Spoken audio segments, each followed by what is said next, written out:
Bueno, en este video vamos a hablar un poco de las diferentes normas, leyes, decretos, resoluciones que tienen que ver con la cuestión de seguridad y higiene en el trabajo, de manera general y de manera particular también en lo que respecta al ámbito educativo.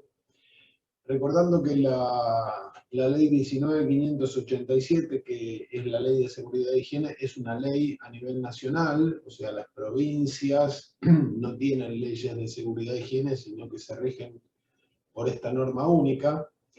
En líneas generales, esta ley, en algunos de sus artículos no la voy a explicar toda porque tiene, digamos, cuestiones muy específicas que tienen que ver con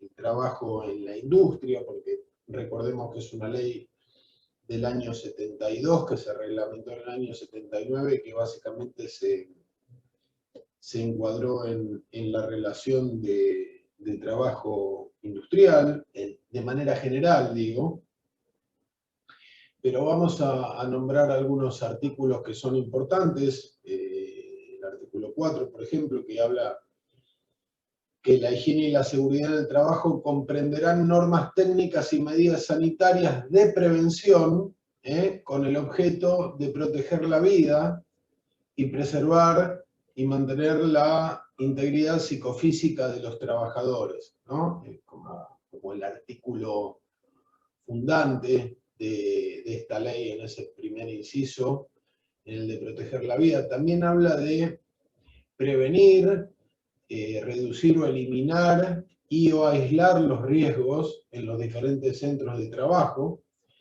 y estimular una actitud positiva respecto de la prevención de accidentes y enfermedades profesionales.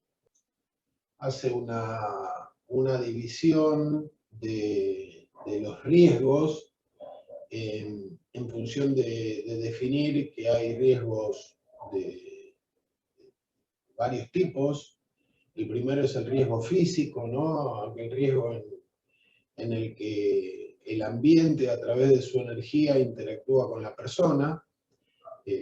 Encuadrado en estos riesgos están la ventilación, la temperatura, la presión atmosférica, en la iluminación, los ruidos, y los diferentes tipos de radiaciones, que no vamos a entrar nosotros en ese tema, pero digamos es bueno nombrarlo. Hay dos tipos de radiaciones, uno no ionizante y una ionizante, que son diferentes niveles de energía, y que esos diferentes niveles de energía pueden ocasionar diferentes daños en la parte física y fisiológica de las personas.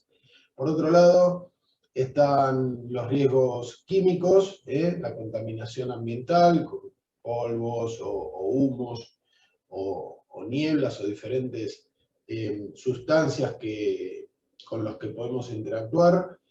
Y los riesgos biológicos, ¿sí? Que son aquellos microorganismos que pueden ser virus, bacterias, hongos. También en las condiciones de seguridad se hace mucho hincapié en la protección de máquinas e instalaciones, en el debido uso de la protección individual, lo que se conocen como elementos de protección personal, la prevención de accidentes y enfermedades del trabajo, que después lo vamos a ver un poquito más adelante en la ley de riesgos, todo lo que tiene que ver con adoptar y poner en práctica medidas adecuadas de higiene y seguridad, justamente para sostener lo que dice el artículo 4, esto de proteger la vida y la integridad, respecto a las instalaciones y a las protecciones y al suministro de equipos de protección personal, mantener en buen estado de conservación todo lo que tiene que ver con la infraestructura y las instalaciones. Esto habla mucho del mantenimiento, que después lo vamos a ver en detalle en algún momento. Algo muy importante que habla la ley es de eliminar o aislar o reducir los riesgos, ¿no? No en todos los casos, digamos, se puede eliminar la fuente del riesgo, pero sí es importante trabajar con medidas técnicas y administrativas para hacerlo los más pequeños posibles y en el último de los casos, si no se puede evitar la existencia de riesgo en el puesto de trabajo, bueno, aislar y proteger al trabajador de una manera efectiva. Puede ser a través de los elementos de protección personal o también a través digamos, de separar efectivamente al trabajador del riesgo. Eso podría, un caso, por ejemplo, podría ser la existencia de divisiones físicas, ¿sí?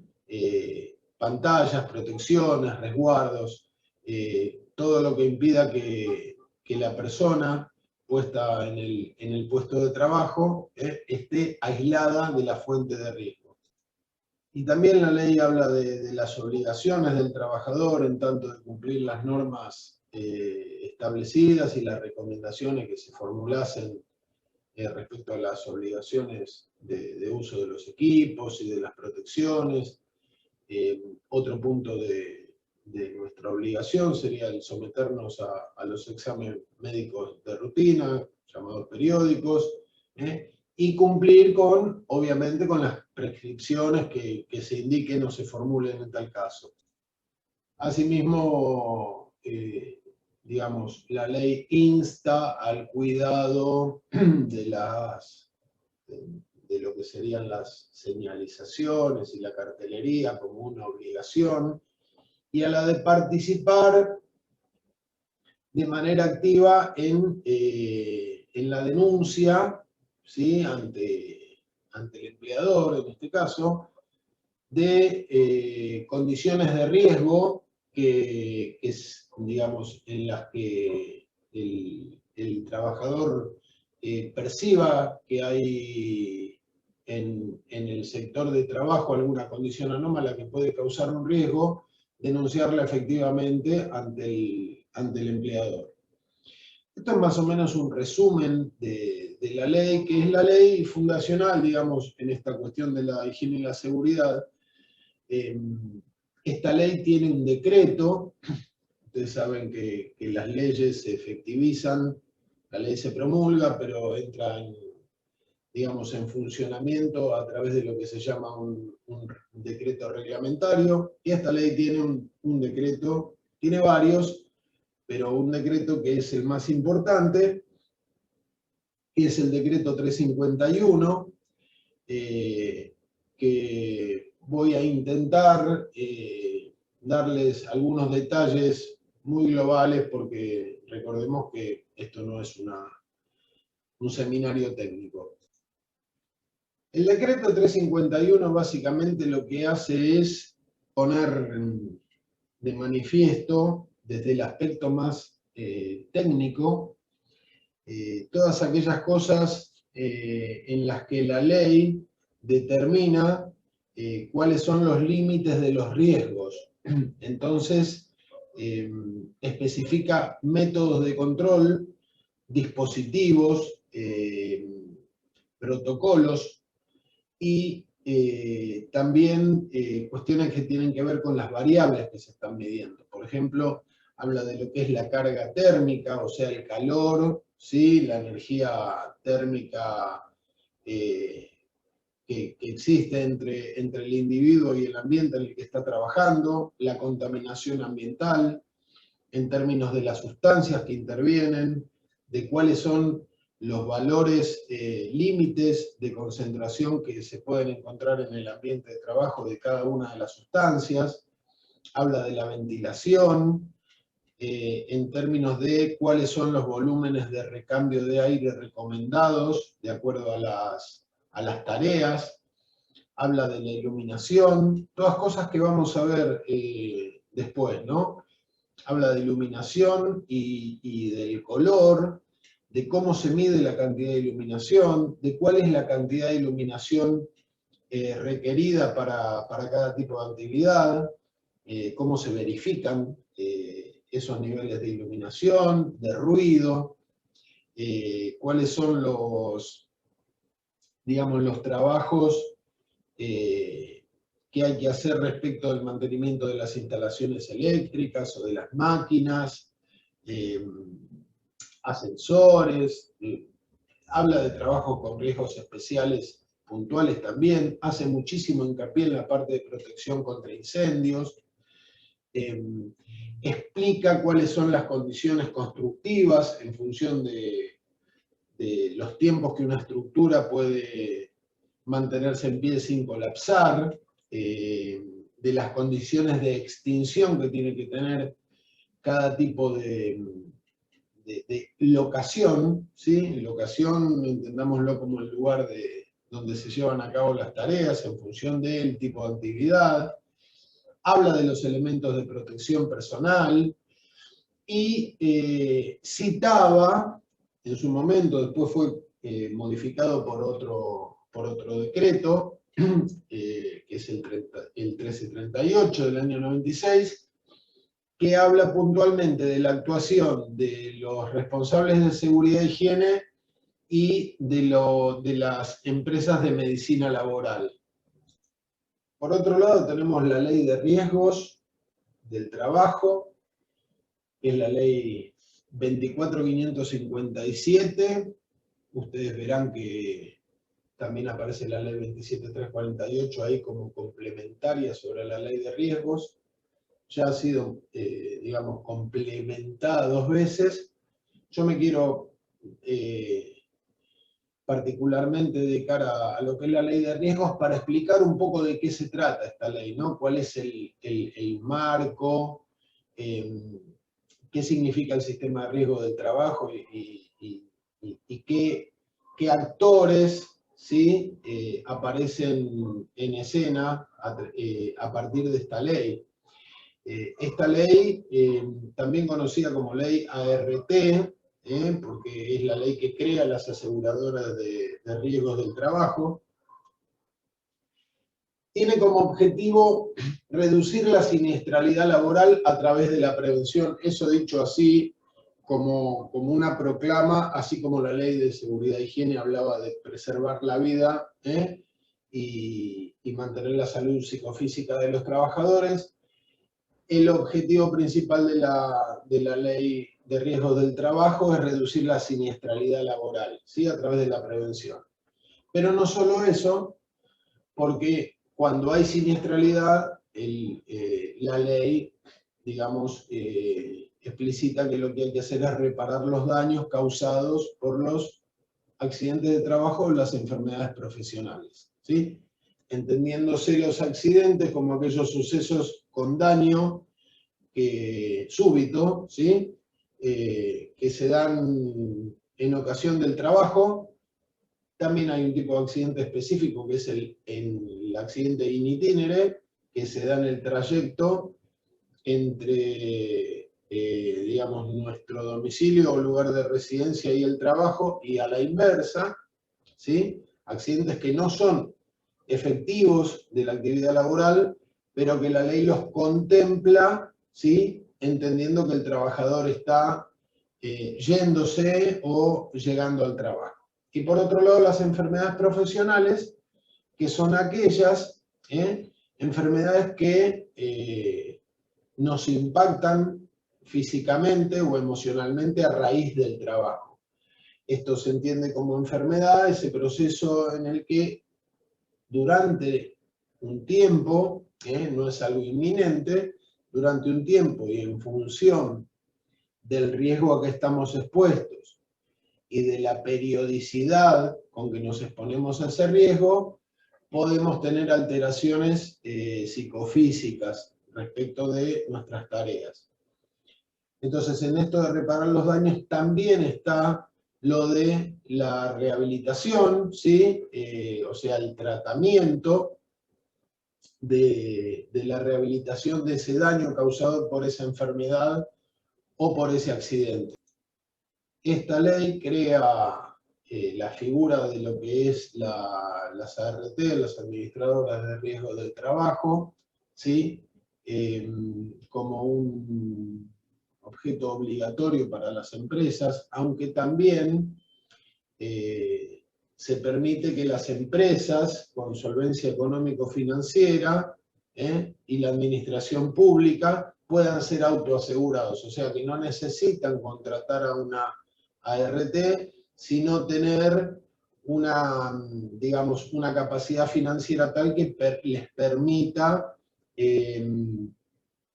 hacer frente a cualquier cuestión que tenga que ver con estas características principales que hablamos de la rehabilitación y la reparación de los daños por siniestralidad que tuvo el personal que trabaja para las empresas o para el Estado en su caso. Otra figura que aparece es la Superintendencia de Riesgos del Trabajo, como aquel ente encargado de velar por el cumplimiento de la condición de seguridad e higiene, ¿sí? Es un ente del Estado, un ente de fiscalización, y que es digamos, el encargado, el órgano de control principal, ¿sí? Y que tiene jurisdicción del Ministerio de Trabajo y Seguridad Social. Entonces, bueno, esto crea la cuestión de la obligación de la contratación de las ART por parte de las empresas, ¿sí? O de los organismos. Y bueno, las contingencias que cubre, como lo dijimos antes, son los accidentes laborales dados dentro del ámbito laboral o pueden ser fuera, pero con, digamos, con esa obligación del trabajador de haber ido a realizar alguna tarea fuera de su lugar de trabajo efectivo, siendo, digamos, convidado por su contratante, los accidentes en itinerario, que ya dijimos que eran, y las enfermedades profesionales. Eso es lo que está cubierto en el marco del contrato. Entre las obligaciones o funciones que tienen las ART es trabajar muy fuerte en el plan de mejoramiento de las empresas o los organismos, en términos sobre todo, digamos, de la mejora y la normalización de las expectativas de cumplimiento de los planes de prevención y también de denunciar los incumplimientos, ¿no? de las empresas ante la Superintendencia de Riesgos del Trabajo. Respecto de la prevención, es tratar de trabajar mucho en la capacitación, en que se cumplan esos planes de mejoramiento y sobre todo en la realización de los exámenes médicos periódicos, ¿no? A los que los trabajadores expuestos a riesgos tienen que ser sometidos. Eso es una obligación de las empresas, declarar qué trabajador está expuesto a qué riesgo, hacer esa declaración jurada que se llama declaración de agentes de riesgo, ¿sí? Enviársela a la RT, y la RT con esa lista, con ese listado de personal y esa caracterización de los riesgos a los que está expuesto la persona, o las diferentes personas, hacer un digamos, un procedimiento de exámenes médicos periódicos, ¿sí? Según el riesgo pueden ser cada 3 meses, 6 meses, 1 año, en los que la persona tiene que dirigirse al centro médico que lo citen para realizárselo, porque es una obligación de ley. Después, otra de las cosas que está a cargo de la RT, por ejemplo, es la asistencia médica y farmacéutica, la rehabilitación, ¿sí? Que puede ser digamos, con la prestación de ortopedia, de prótesis o de tratamientos del tipo kinesiológicos, y hasta el servicio fúnebre en el caso que la persona pierda la vida en las condiciones que hablábamos antes a través de un accidente de trabajo o de una enfermedad profesional. Y después, bueno, pagar los salarios, lo que llaman incapacidades temporales, por los salarios que no paga la empresa a partir del 10º día de baja, se hace cargo la RT de esos salarios, y el pago de indemnizaciones, ¿no? Indemnizaciones por pérdidas parciales digamos, de esa integridad física que hablábamos hoy, ¿no? Hasta rentas digamos, por una gravedad de la lesión o de la incapacidad, y como hablábamos hoy, bueno, el seguro por la muerte del trabajador y los cargos de sepelio. Otra de las cosas que está incluida en la ley de riesgos del trabajo son los decretos que contienen los listados de enfermedades profesionales, o sea, esas enfermedades entendidas que son adquiridas en función de las tareas, de las actividades que realizamos. La última actualización, esto es una potestad del Poder Ejecutivo, actualizarlas periódicamente, fue en el año 2014, y se han añadido en los últimos años unas cuantas enfermedades. No quiere decir que una persona que tenga una patología que no esté encuadrada como enfermedad profesional no se pueda tratar ni se pueda investigar, si efectivamente se demuestra que la misma fue dada en el ámbito del trabajo, ¿no? O como consecuencia del trabajo. Esas son las cosas después que periódicamente se revisan para incorporar esas nuevas enfermedades al listado oficial.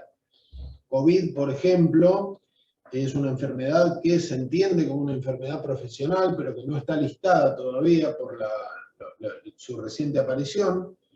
El personal de salud tiene, digamos, la atención en términos que se entiende a COVID como una enfermedad profesional. Para el resto de las tareas, para que la RT dé una prestación como una enfermedad profesional, hay que demostrar que el contagio fue dado en el ámbito del trabajo.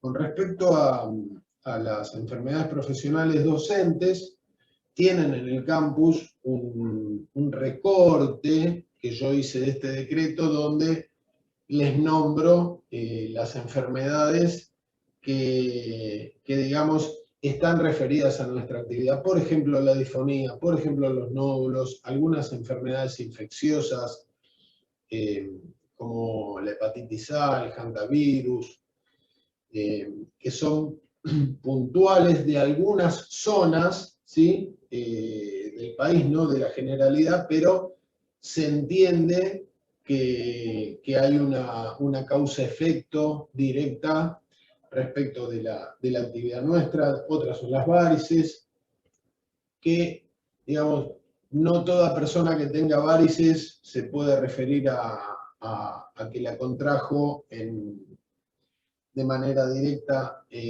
referida a la actividad, sino que, bueno, tienen algunas prescripciones particulares, que ahí lo van a ver en el archivo cuando lo lean.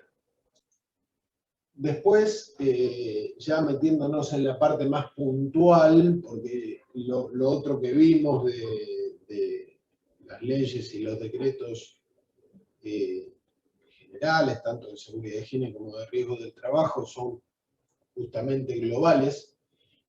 Vamos a hablar un poquitito de la parte específica, donde aparece la seguridad de higiene dentro de la normativa de educación, ¿no? Tanto acá sí tenemos una ley nacional y tenemos leyes provinciales de educación. En realidad, las leyes provinciales siempre adhieren a la ley nacional y le dan, digamos, como una fisonomía particular de acuerdo, porque las provincias son autónomas respecto de la educación, como de otras cosas. y le dan su condimento particular, pero jamás por debajo de lo que dicta la ley nacional.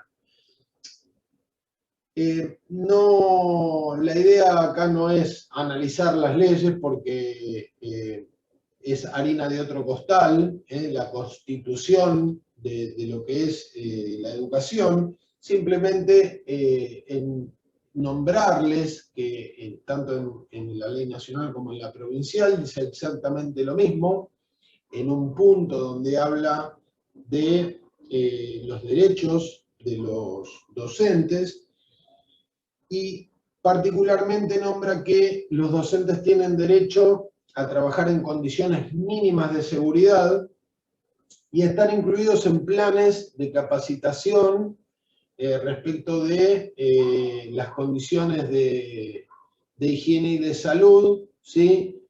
A desarrollarse en sus tareas. A ver, es muy escueto, pero digamos como que toma eso que dice la ley de seguridad y higiene, lo de preservar la vida, ¿sí? Y preservar la integridad psicofísica, lo traen estas dos leyes y dice, los docentes tienen el derecho de trabajar en condiciones dignas y tienen el derecho también a formar parte de, digamos, comitente, ¿no? En planes de salud y en capacitación en cuestiones de higiene, ¿sí? Y salud. Después vamos a ver puntualmente cuál es la diferencia entre higiene y seguridad, pero básicamente es eso, ¿no? Da ese derecho, la ley nos otorga ese derecho que les acabo de comentar. Después tenemos a nivel nacional el acuerdo paritario nacional sobre infraestructura escolar, un documento que lo explico puntualmente en un video aparte, porque es un documento largo, que son las condiciones mínimas de seguridad que deben cumplirse en las escuelas para garantizar la continuidad educativa, así que eso lo vamos a ver después en el otro video. Acá seguimos con las leyes, y hay una ley provincial, que es la ley 12.002, que habla de medidas de seguridad en los establecimientos educativos de la provincia de Buenos Aires, que en realidad establece la obligatoriedad de adoptar medidas de seguridad necesarias a fin de proteger, ¿qué cosa? La integridad psicofísica de las personas que concurren a los mismos, ¿no? En total solidaridad con lo que hablaba la ley de seguridad y higiene, pero incluyendo acá, ¿sí? Porque habla de personas que concurren, no solamente de trabajadores, como dice la ley, sino de toda la comunidad educativa, ¿no? Entonces, habla que la Dirección General de Cultura y Educación, que es como si fuera el Ministerio de Educación en la provincia de Buenos Aires, tiene la obligación de planificar y asegurar la provisión de elementos de seguridad a las escuelas, ¿sí? Para la prevención y la asistencia en posibles accidentes que se den en los establecimientos educativos, ¿sí? O sea, también realizar adecuaciones en aquellas escuelas que necesiten ser adecuadas. En el caso de las escuelas nuevas, se entiende que todas estas recomendaciones ya van a estar contempladas en el diseño y en la construcción. Y planificar e implementar la capacitación, ¿no?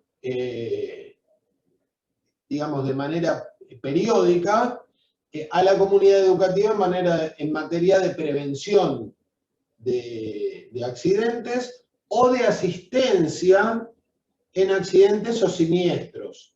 Esto después lo vamos a ver, que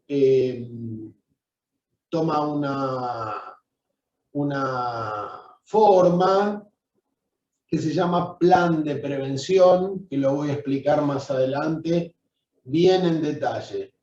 Bueno, esto es, digamos, el enunciado de una ley que es muy escueta, pero muy importante, ¿sí? Porque es la ley que obliga a adoptar medidas de seguridad en los establecimientos de la provincia de Buenos Aires.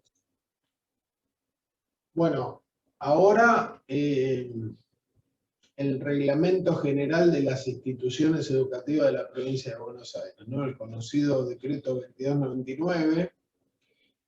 Obviamente que yo no voy a hablar de todo el decreto que reglamenta el funcionamiento de las escuelas. Sí, lo que les voy a hacer mención es a lo que se conoce como Plan de Prevención de Riesgos. Viene, digamos, de la mano de la otra ley y de la mano, este decreto viene de la mano de la ley de la 13668, de la Ley de Educación de la provincia de Buenos Aires, y también de la 12.002. ¿Por qué? Porque acá va a hablar de todas las cuestiones que pide la 12.002, ¿sí? Esta de la obligatoriedad de tomar medidas de seguridad en las escuelas. Y este decreto, en unos artículos, artículo 110 hacia adelante, no es muy extenso lo que habla del plan de prevención de riesgos, pero sí habla de que, digamos, que la prevención del riesgo tiene que ser algo que esté adoptado por la cultura de la institución, ¿sí? Y digamos, lo explicita con algo que yo después les voy a contar allá en el video de los 12 puntos, que es un análisis holístico, dice, ¿no? Y yo hago, digamos, como ese pedido de que cuando se hace un plan de riesgo tiene que ser algo interdisciplinario y que tiene que estar mirado desde muchos puntos de vista para ser, digamos, efectivo. Acá habla de varias cosas. Habla de la infraestructura escolar, ¿sí? El plan el Master Plan de Prevención de Riesgos, que debe estar incluido en el proyecto institucional de la escuela, y como es el proyecto institucional de la escuela, entonces cada plan de prevención de riesgos es único, ¿sí? Porque está diseñado para ese establecimiento y no para todos. Habla justamente de la infraestructura, habla de las enfermedades y los accidentes. Fíjense cómo todas las cosas que fuimos hablando hasta ahora empiezan a darse un poquito más en la realidad de lo que estamos hablando. Les voy a nombrar algunas nada más, ¿no? Habla de la manipulación y conservación de alimentos, entendiendo que la escuela también es un anexo que contribuye, un anexo social que contribuye a, digamos, al refuerzo alimentario de la población. También habla de las situaciones de vulneración de los derechos del alumno. Es un caso aparte que no tiene que ver tanto con nuestra materia, pero después les voy a acercar material al respecto también. El uso responsable de los recursos, ¿sí? De los riesgos físicos, habla de ruido, ventilación, temperatura, iluminación. Habla de las rutas de acceso, de escape y de circulación del personal y alumnos. Acá bien puntualizado lo que es la evacuación, ¿no? La ruta de evacuación. Habla de catástrofes naturales. Esto tiene que ver con la zonificación donde está la escuela. Catástrofe natural puede ser un terremoto, un incendio forestal, una inundación. Riesgos propios de cada comunidad educativa, dice de cada comunidad educativa, porque de acuerdo al emplazamiento, ¿sí?, de la comunidad educativa no están solamente los riesgos intrínsecos internos, sino los sociales. Así que, digamos, como para dar marco a esto y que después lo vamos a explicitar hacia adelante, el plan de prevención de riesgos requiere de una participación de toda la comunidad educativa, en el análisis de los riesgos, las diferentes estrategias que vamos a utilizar para abordarlos, cómo se van a evaluar, ¿sí? Y después, una vez digamos que todo el relevamiento esté hecho, ¿sí? Hacer ese plan integral y elevárselo al consejo escolar de la zona. Después, dentro de la página ABC Gobar, ¿sí? De la página de la Dirección General de Escuelas de Cultura y Educación de la provincia de Buenos Aires, hay un apartado, una solapa que se llama GIRE, ¿sí? Que es el Programa de Gestión Integral del Riesgo en las Escuelas, y que ahí hay un montón de información que, les digo, no está muy actualizada, pero si ustedes quieren mirar un poquito de qué se trata, está bueno. Hay algunas recomendaciones, algunos protocolos a seguir. Por ejemplo, van a ver más adelante cuando yo les hable de la parte eléctrica, de lo que es la compra de ventiladores, o el protocolo para limpieza de tanque de agua, o el protocolo para revisión de instalaciones de gas. Bueno, en ese apartado tienen algo de información. Les digo, no está muy actualizada, pero bueno, si quieren mirar un poquito, se van a enterar que eso existe. Después tenemos un documento que se llama Resolución 398 de la Dirección General de Cultura y Educación, a través de su organismo de infraestructura escolar, que se conoce como el conjunto de normas y recomendaciones básicas de arquitectura escolar. Les recomiendo, yo se lo voy a contar así, digamos, de manera macro, de manera global, les recomiendo que lo lean porque van a encontrar un montón de datos que en realidad, o sea, lo que dan cuenta es que todo está escrito y que lo único que hay que hacer es cumplir con las recomendaciones y las resoluciones técnicas para, digamos, que podamos trabajar de la manera en la que nos merecemos trabajar, y que de esa manera no solo minimizaríamos mucho estas condiciones del riesgo de la infraestructura y las instalaciones, sino también mejoraríamos mucho el ambiente educativo, que es el centro de nuestra función. Les muestro un poquitito cómo está compuesto este documento, ¿sí? Que bueno, tiene una introducción y después habla de la arquitectura escolar, ¿no? De la concepción del edificio, dónde está localizado, el tipo de terreno, cómo debe ser el edificio en el marco del concepto y del diseño arquitectónico, las condiciones de habitabilidad y confort, y acá habla de un montón de cosas y van a ver que muchas cosas de las que habla acá, el punto 3 y 4, están directamente relacionadas con lo que venimos hablando, ¿no?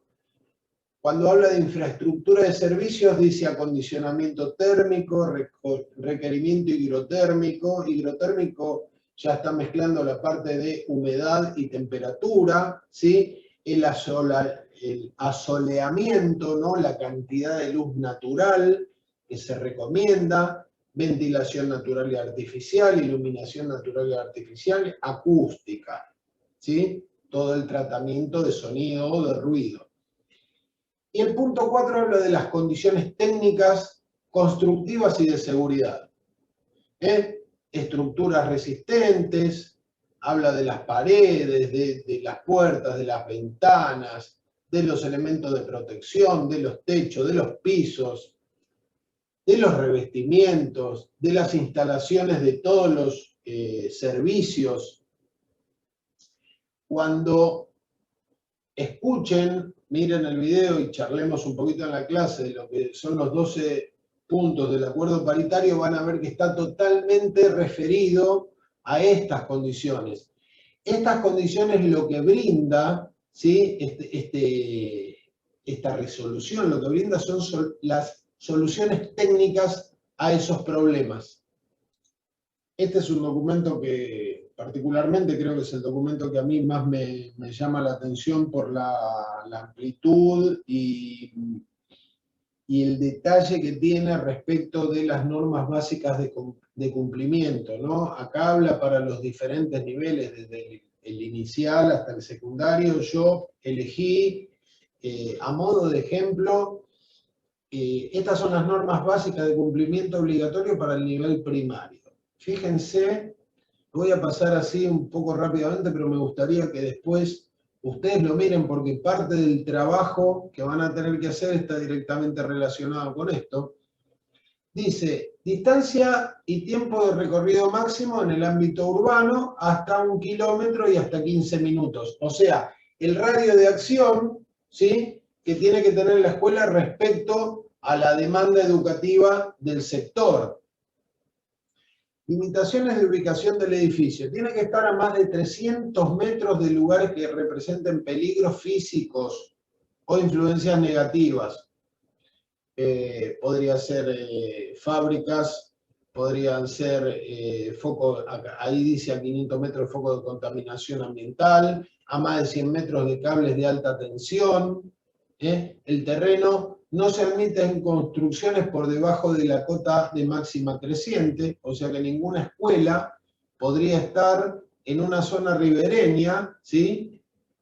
Pero no por no estar en una zona ribereña, sino que el terreno debería estar mucho más alto del pico de la creciente, ¿sí?, de la cota esa de máxima creciente. Acá en el Río de la Plata creo que son 3 metros. Habla de que no puede estar fundada en un suelo, digamos, con sustancias contaminantes, donde pudo haber habido un basural, una estación de servicio, una empresa con hornos enterrados, que tiene que tener un ancho mínimo de 30 metros y empieza a dar una serie de detalles que son alucinantes. Fíjense que dice que para la superficie cubierta, para 180 alumnos por turno, 6 aulas, acá divide a 30 alumnos por aula. Piensen que es un documento prepandemia, como casi todo lo que existe, y que hoy ese número de 30 alumnos por aula es impensado, ¿sí? Tendríamos que hablar de la mitad de eso, ¿sí? Y habla de una superficie por alumno estimada entre 5 y 10 metros en toda la escuela, ¿no? De la superficie cubierta habla. ¿Cómo tienen que ser las aulas? ¿Ven lo que yo les decía? Hoy aulas de 30 alumnos es inviable, por lo menos por el momento. La superficie mínima por alumno hoy es de 1,5 metros cuadrados, pero fíjense, y está buenísimo que lo sigan esto, porque tiene un detalle constructivo y de superficie, y también lo va a tener en algún momento de ventilación y demás, que hace que no tengamos que inventar mucho, porque está todo perfectamente, digamos, calculado y documentado. Fíjense las renovaciones de aire, 11 metros cúbicos por alumno y por hora, ¿sí? La ventilación natural, o sea, cuánto aire tiene que entrar a un aula en función de la cantidad de alumnos para asegurar, ¿sí?, que esa dilución, que ya lo vamos a hablar en su momento, en otros videos, nos asegure una buena composición, ¿sí?, del aire respirable, y aparte una muy buena dilución en términos de si hay sustancias o agentes, como por ejemplo en este momento COVID, que una de las cosas fundamentales de COVID, aparte del barbijo y de la higiene de manos, es la ventilación de los ambientes. Habla también de los sanitarios por alumno, de cuánta cantidad de inodoros tiene que haber, de cuántos lavabos tiene que haber. Va a hablar de la cantidad de agua disponible para digamos, los turnos de las escuelas. Es muy completo, y lo que tiene de bueno, que ahora se los voy a mostrar, son casos de aplicación.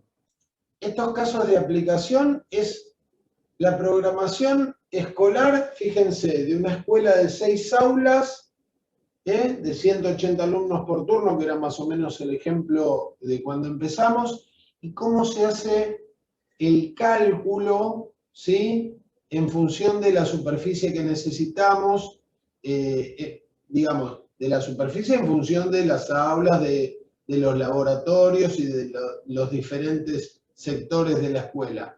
Esto es alucinante, les recomiendo que lo miren porque es de una información, digamos, que seguramente, salvo algunas personas puntualmente, no manejamos, pero está bueno que lo conozcamos porque, digamos, como que da respuesta a todo lo que fuimos viendo en términos de las leyes.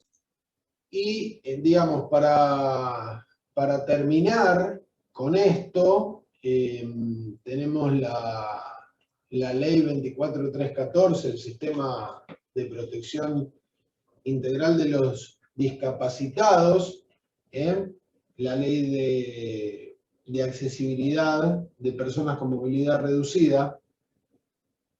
La verdad que esto también lo vamos a ver porque en algunos de los 12 puntos de las condiciones mínimas de seguridad en las escuelas está nombrado, yo se los voy a explicar bien, qué es esto digamos, de la prioridad de lo que se conoce como suprehensión de barreras físicas, ¿no? O sea, que no haya interrupciones en la circulación, digamos, en los ámbitos urbanos y de transporte, ¿no? En los edificios, en las plazas y en el transporte público, ¿no?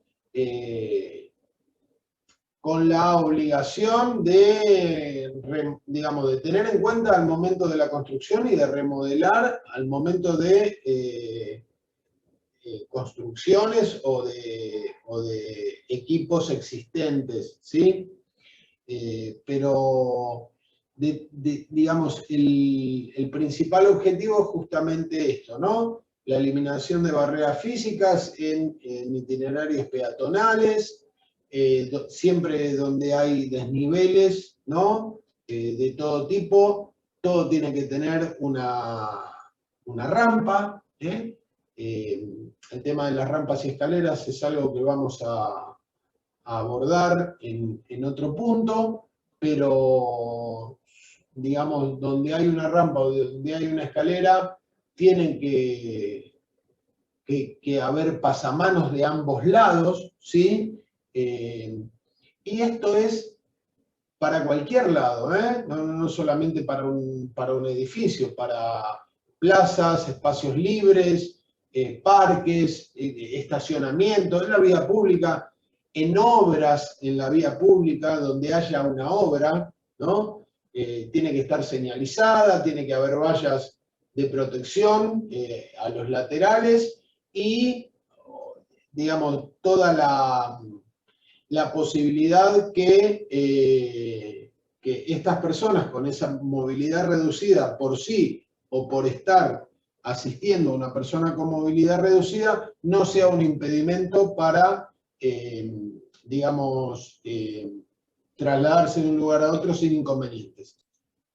Bueno, en este archivo que se llama Accesos Webs, a la legislación tratada, yo les puse, acá lo ven en azul, un link, hacen control clic sobre el link y tienen la ley completa.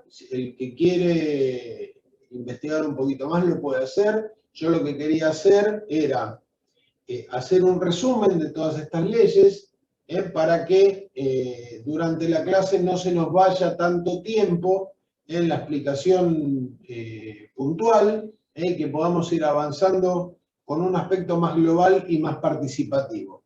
Así que bueno, espero que les sea de utilidad.